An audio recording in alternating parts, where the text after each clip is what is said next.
if you were the cheapest, nobody expects you to be the best. If you're the best, nobody expects you to be the cheapest. If you're thinking about starting a permanent jewelry business, these are 5 costing mistakes that are probably costing you thousands. I'm Jake Randolph, the owner of Linked Permanent Jewelry Training. I'm joined by my business partner, Tony. Ahead. So today we're going to be teaching you guys 5 things you need to avoid. We've trained thousands of students in permanent jewelry, and these 5 things are always so costly. I'm like, if I can just make a video and tell people not to do this, well, here we are. So number 1 is underpricing yourself. What does this mean, Tony? So a lot of people think that their business isn't growing because of their pricing. And at the end of the day, you have to really think about where you are posting your events in correlation with your pricing. So let's say you're at a farmer's market. You want to have a mid-level kind of pricing. Now, I do see a lot of people that do in farmers markets, pop-up events, specials, and things like that. They think that because they're at those types of events, they have to have a cheaper price point. And that's further from the truth. It's an experience that you're providing, Jake. And I feel like when you're providing that experience, you should be charging for it. And oftentimes, if you're struggling, if you have, 2 or 3 people coming up to your booth and passing you up, maybe you're not showing enough value. So I think before people start looking at the pricing, they really have to look at the value they're providing. Is your bracelet $100? And are you offering maybe a free permanent jewelry aftercare kit with that bracelet? That's a pretty nice value. Yeah, as you remember, one of my favorite quotes, because I said it on stage, and they always clip it.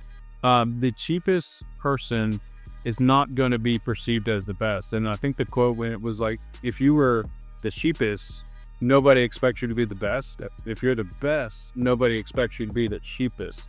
And so think about that for a second. If you're charging too low of a price, people are going to associate you with cheap and low quality. You don't want to be the Dollar Generals or the Groupons of the industry. You want to be, this is jewelry. We're talking about a luxury experience. And so in fact, most people, when they're charging too low, if I just go to you guys and say like, hey, just raise your prices, if that's all you did, you would probably improve your business. Yeah, in fact, I had a client of ours. She was struggling at a lot of her events and pop-ups. Some of them were due to other competition. I told her, I said, here's what I want you to do. I want you to raise your prices by $30 across the board. And I want you to take that chain that you're just not selling, and we all have it, and we all have that back sock that's just not moving. Take that one chain and give it away for free with every purchase and see how that helps. Now, when she did that, Jake, she actually raised her sales by almost 40% the very next event she did. So it's a lot of times about perceived value and not really about price. Yeah, I know one of our most popular, or not popular, one of our most successful students is Peyton. And she's doing consistently over $50,000 a month. And the other day she told me, she said, when I'm at events, I am the most expensive. And so she has competitors at her events, but they're all charging cheaper prices. And by her being the most expensive, she's setting the tone that, hey, I'm the best. Absolutely. And it's very important never to pass up people at your events, so walking by and things like that. Engage every person, because a lot of times the reason why you're not getting the sale is because you're not asking for it. And in fact, I was at an event in Huntington Beach, California 2 months ago, and I was so excited because I wanted to show my family what exactly we train and teach. And this individual never came up and said, hey, hi, how you doing? And it just goes to show a lot of times when people are struggling with pricing and getting sales, it's because they're not even asking for the sale. So think about that. Are you asking for the sale every time somebody comes up to your booth? Yeah, so maybe you've already started your business or you're thinking about starting a business. Go ahead and charge at least, I would say at least $80 a bracelet. Yep. To me, like when people are charging $40, $50 a bracelet, it just kills your profit margins. There's not room for you to make a lot of money. And what's that going to do in the back end? Besides you're not being very profitable, now you're not going to have money for marketing. You're not going to have money for advertising. You're not going to have money to stock up on more chains, to get into better events. And so it's just going to crush your business and slow down your growth. And so you need to raise your prices if you're around that $50 bracelet mark. Now, we've talked about underpricing the service. That's a huge mistake. The number 2 mistake is actually wasting money on the wrong supplies. And so what kind of supplies are they wasting money on? Yeah, a lot. I see this far too often. A lot of times when people are just getting in the industry, they think they have to have the biggest selection, the most amount of chains, the biggest inventory. And that's where I see most people wasting their money on is the wrong inventory and wrong supplies. For example, whenever I go to events, I always see people with either, 5 of each quality chain. So 5 gold, 5 sterling silver, 5 14 karat gold filled. And what that does is it allows the individual who's walking up to that particular person to make a very quick decision versus going up to another individual that has maybe 100 chains to choose from. Now, if you have 100 chains to choose from, Vic, how did that visit? Yeah, it would be overwhelming. That's why you see companies like Apple, like if you go to the website, they're really just going to showcase 1 or 2 or 3 products. They're not going to put every single product they have on the home page. They want you to focus on 1 to 3 products, just like you guys should be having your customers focus on maybe 1 to 5, 1 to 3 styles per material type. That way it's not too overwhelming. The less decisions a customer has to make, the better. And so stop filling out like you have to, buy everything that's out there, every tool, every piece of argon tank, every, chain out there before you can become successful. Find a core amount of chains, like a small amount of chains that are going to be popular, and then focus your efforts on other things. That's simplifying. It's going to make it so much better. Absolutely, absolutely. So the number 3 costly mistake is skipping real business training. Let's face it, guys, you are wanting to start a business to be an entrepreneur, and you have to treat it like a real business. Far too often, I see people treat this business as a side hustle or hobby, not realizing that they can make 6 and 7 figures in this business. And real business training is very key. From the very beginning, you need to lay the foundation in your business, Jake. So what should people look for when they look for a real business? I think I like to consider myself a semi-smart guy. We played Air Force pilot and all that stuff, but even when I started my business, there were so many stupid mistakes I made. There were so many, it took me years to learn a lot of things where if I just had a good mentor, if I'd, taken a great training on business, it would have helped me make not only way more money, but saved me years of heartache, effort, and wasted time. And so the big thing here is don't assume that just because you're a strong individual that had the courage to start a business, that you know everything. Make sure that you're getting around the right mentors, join a community like Links, find the people to learn from. And the good thing is you're here watching this video, which means you like to learn, which is a very good quality for someone to be successful. But at the end of the day, don't just assume you know everything. Make sure that you're learning from other people to save tons of time. There's a quote out there that says, you can either learn from your own mistakes and it costs you a lifetime, and maybe even your life if it's a bad enough mistake, or you can learn from somebody else and save all that time. Yep. So the top 4 costly, or number 4 costly mistake is wait for everything to be perfect before you start. And Jay, what do you see to that mistake? Well, it comes from insecurity, I think, because we're all scared that, oh, I'm going to judge myself, or maybe a spouse is going to judge me, maybe my friends are going to judge me because I'm going to start this business, I want to start this new venture, and if I fail, oh, everybody's going to mock me, we all have that fear. You guys know what I'm talking about. And so I think to overcompensate for that, a lot of us will, we'll be like, okay, I got to get this and I got to get this and everything has to be perfect. And I have to have my pricing list and my logo and my branding before I even start my business. No, go out there and take imperfect action. A good example of this is our student, Lisa.